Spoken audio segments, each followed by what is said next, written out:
हम पढ़ेंगे question number 4 का ही 5th क्वेश्चन। एक आयत का क्षेत्रफल 9 वर्ग इकाई कम हो जाता है यदि उसकी लंबाई 5 वर्ग इकाई कर दी जाए, 5 इकाई कम कर दी जाए और चौड़ाई 3 इकाई बढ़ा दी जाए। यदि इस लंबाई को 3 इकाई और चौड़ाई को 2 इकाई बढ़ा दें तो क्षेत्रफल 67 वर्ग इकाई बढ़ जाता है। आयत की विमाएँ ज्ञात कीजिए। तो सबसे पहले हमको क्या मालूम होना चाहिए? आयत की विमाएँ।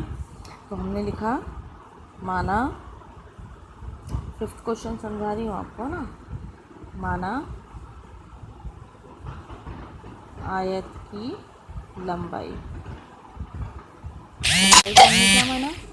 x इकाई, ठीक है, और आयत की चौड़ाई, आयत की चौड़ाई को हमने माना y इकाई। अब प्रश्नानुसार, अब प्रश्न में क्या बोला हमको कि यदि उसकी लंबाई 5 इकाई कम कर दी जाए और चौड़ाई 3 इकाई बढ़ा दी जाए। तो लंबाई को हमने 5 इकाई कम किया और चौड़ाई को हमने 3 इकाई बढ़ा दिया, तो जो उसका क्षेत्रफल है वो 9 वर्ग इकाई कम हो जाता है। तो लंबाई गुणित चौड़ाई क्षेत्रफल हो जाएगा ना, 9 वर्ग इकाई कम हो जाता है। ठीक है, आ रहा है ना समझ में? अब इसको हम सॉल्व कर लेते हैं। x का इंटू दोनों संख्याओं में किया तो x का इंटू जब x y से किया तो एक्स वाई, प्लस 3 का इंटू x से किया 3x, अब 5 का इंटू किया तो -5y, प्लस माइनस माइनस 5 दिया 15 बराबर एक्स वाई माइनस 9। ठीक है, समझ में आ रहा है सभी को? अब आगे हमने इसको सॉल्व किया, सारी वैल्यूज़ को एक साइड ले आते हैं पहले। तो x y plus 3x minus 5y minus 15 minus x y plus 9 equal to 0।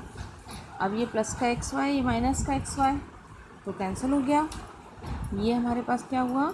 3x minus 5y और 15 में से 9 को हमने घटा दिया तो कितना बचा हमारे पास?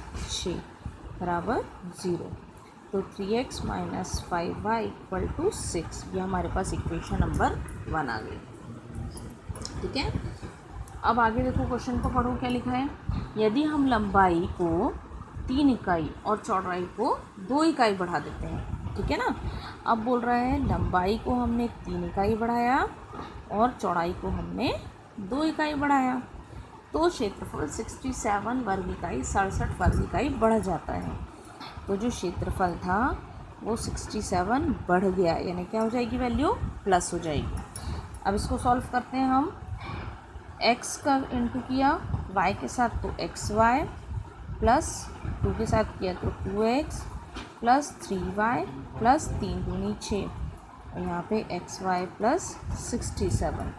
अब हमने सारी वैल्यूज़ को एक तरफ पक्षांतर किया, x y plus 2x plus 3y minus plus 6 minus x y minus 67 equal to 0। ये एक्स वाई प्लस का ये माइनस का कैंसिल हो गया तो क्या हो गया यहाँ पे? 2x प्लस 3y और माइनस 67 है प्लस 6 से घटा दिया तो कितना बचा? माइनस का 61। तो समीकरण बनाया 2x plus 3y equal to 61, ये आपका इक्वेशन नंबर 2 हो गया। अब नेक्स्ट